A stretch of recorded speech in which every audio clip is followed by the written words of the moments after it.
JPSC और JSSC के अभ्यर्थी राजधानी रांची के जयपाल सिंह मुंडा स्टेडियम में पिछले 11 दिनों से धरने पर जुटे हुए हैं। अपनी मांगों को सरकार तक पहुंचाने के लिए छात्र लगातार अलग अलग तरीकों से प्रदर्शन कर रहे हैं। इस बीच राजधानी में तेज बारिश भी हुई, लेकिन बारिश भी उनके हौसले को नहीं ढका सकी। कई अभ्यर्थी बारिश में भीगते हुए भी धरना स्थल पर डटे रहे और अपना प्रदर्शन जारी रखा।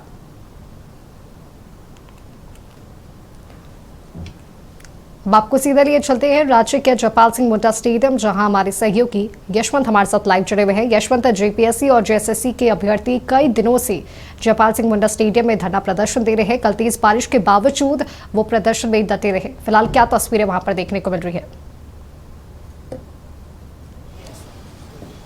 बिल्कुल माधवी, देखिए अलग अलग तस्वीर इस वक्त राजधानी रांची के जयपाल सिंह मुंडा स्टेडियम में देखने को मिल रहे हैं। छात्र कभी बारिश में भीग रहे हैं, कभी सड़क पर उतर प्रदर्शन कर रहे हैं, तो कभी जो है फ्लैग मार्च निकाला जा रहा है। मतलब अलग अलग तरीके से जो है सरकार तक यह मैसेज पहुंचाने की कोशिश की जा रही है कि कब उनकी बातों को सरकार सुने। देखिए हमारे साथ विद्यार्थी हैं जो लगातार बीते 11 दिनों से आंदोलन पर डटे हुए हैं। कब तक ऐसे चलेगा? जब तक सरकार हमारी बात नहीं मान लेती है तब तक ये आंदोलन चलेगा। कल आप लोग बारिश में भी बिल्कुल लगातार हम लोग ओपन स्काई के नीचे हम लोग प्रोटेस्ट कर रहे हैं। ये कल से ये तो यहाँ पे लगा हुआ है, नहीं तो ओपन स्काई के नीचे हम लोग प्रोटेस्ट करने के लिए मजबूर हैं। लेकिन हम लोग सरकार से यही कहेंगे, इस बार हम लोग झंडा गाड़ दिए हैं, हम लोग अपना हक अधिकार लेकर के ही जाएंगे। सीएम साहब का कल बयान भी आया। बिल्कुल, उनका तो बयान आया कि मेरा सीना चीर के भी दिखा देंगे। तो मैं कहना चाहता हूँ, अगर आप इतना ही ईमानदार हैं तो आप सीबीआई और ईडी से जांच क्यों नहीं करवा लेते? दूध का दूध पानी पानी हो जाएगा। भारत का संविधान किताब लेकर आप लोग खड़े हैं, छात्रों का कई दिनों से भी आप लोग साथ देते आए हैं, एक बार फिर से दे रहे हैं। भारत का नागरिक होने के हैसियत से और हम भारत के मौलिक अधिकार में हमारा लिखा हुआ है कि अपनी बातों को संवैधानिक तरीके से रख सकते हैं। झारखंड अभी तक उपेक्षित है, यहाँ के हमारे छात्र, नौजवान, किसान अभी तक उपेक्षित हैं। हमारे साथ में 2 राज्य और बना, एक छत्तीसगढ़ बना, एक उत्तराखंड बना, दोनों राज्यों में नियम और नीति बन गई। लेकिन आज 26 साल के दौरान में सभी ने बारी बारी से यहाँ ठगा है, छला है। और अभी जो नौजवान हमारे रोड पर हैं, कारण यही है कि जो पूर्व में जो भी हमारी सरकार में आए और जो भी हम लोगों को सिर्फ उल्लू बनाने का काम किया, आज की नौकरियां जो बेची जा रही है 1 करोड़ 20 लाख, 80 लाख, 50 लाख, 60 लाख, किसान के बच्चे हैं 10 बाई 10 रूम में कमरा में पढ़ते हैं, उनकी स्थिति ऐसी है कि वो 5 लाख रुपया भी नहीं दे पाएंगे। और मेरा ये मानना है कि जब यही अफसर जब दरोगा बनकर जाते हैं, डॉक्टर बनकर जाते हैं या कोई भी ऑफिसर बनकर जाते हैं तो उगाही करते हैं।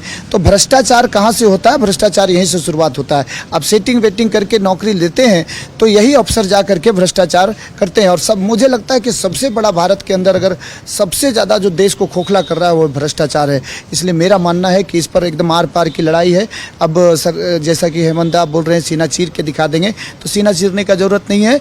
आप फास्ट ट्रैक की व्यवस्था कीजिए और 90 दिनों की अंदर सीबीआई जांच की सुनिश्चित कीजिए और सुनवाई सुनिश्चित कीजिए और 10 करोड़ रुपया जुर्माना जो ऐसा काम करता है, और उसके साथ साथ 20 साल की सजा होनी चाहिए। और पेपर जो अभी है वो दोनों पेपर रद्द होनी चाहिए। कल सरकार भी अपना बात को रखे हैं कि सरकार पूरा संवेदनशील है इन मामलों को। कैसे देख रहे हैं उनके बयानों? हम तो अभी तुरंत देखें कि हमारे हिम्मत दादा कुछ बोले हैं कि अपना सीना चीर कर दिखाएंगे।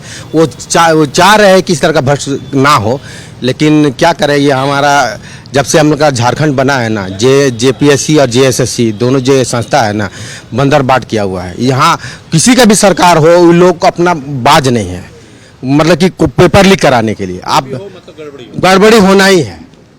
आज से नहीं, जब से 2000 से जब झारखंड बना है, 2002 से इसका गठन हुआ था जेपीएससी का, तब से हर जेपीएससी में ये हाल है।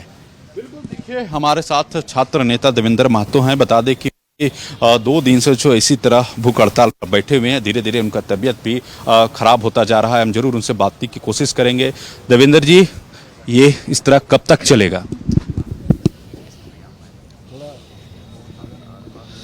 बहुत दिक्कत है, बोलने में अत्यधिक कमजोरी है। ये जारी रहेगा जब तक सरकार हमारी बात नहीं सुने। ये चादर के कफन में बदल जाए, हम पीछे नहीं हटेंगे।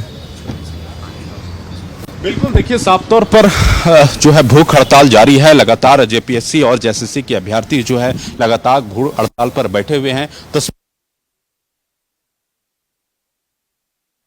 और उनकी जो मांगे हैं, जो मांगों को लेकर जो है जेपीएससी और जेएसएससी के अभ्यर्थी जो है आंदोलन कर रहे हैं। उनका देखिए साफ तौर पर मांग है कि 14वीं जेपीएससी 2023 और 2025 की जो बैकलॉग है और एफआरओ परीक्षा 11, 12 और 13 की जो जेपीएससी आयोजित की गई थी उसकी पूरी जांच निष्पक्ष तरीके से हो। साथ ही साथ टीडीएपएल जो कंपनी है जो परीक्षा का आयोजन करता है उसके द्वारा जो भी परीक्षाएं अब तक आयोजित की गई है उन परीक्षाओं को रद्द किया जाए। साथ ही साथ जो सुधीर गुप्ता हैं जेएसएससी के सचिव, उनके बनने के बाद जो भी परीक्षाएं आयोजित की गई थी उन सभी परीक्षाओं की जांच सीबीआई से होनी चाहिए। साथ ही साथ टीडीएपीएल द्वारा जो भी, चाहे जेपीएससी हो चाहे अन्य जो परीक्षाएं जेएसएससी की ओर से आयोजित की जाती है, उन तमाम परीक्षाओं की जांच सीबीआई से करनी चाहिए। देखिए हेमंत सोरेन की फोटो लगाकर जो है यहाँ पे छात्र प्रदर्शन कर रहे हैं। साथ ही साथ कई क्रांतिकारी भगत सिंह, दिशमगुरु शिबू सोरेन, महात्मा गांधी, कई जो है जो क्रांतिकारी रहे हैं इस देश को आज़ाद करने के लिए,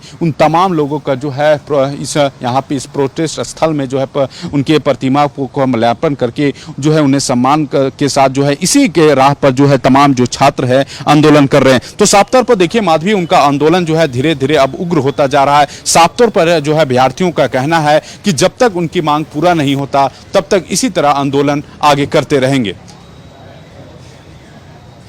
आपका बहुत बहुत धन्यवाद। तो ये तस्वीरें हमने आपको जयपाल सिंह मुंडा स्टेडियम से दिखाई है, जहां लगभग 11 दिन से जेपीएससी और जेएसएससी अभ्यर्थी लगातार धरना प्रदर्शन दे रहे हैं।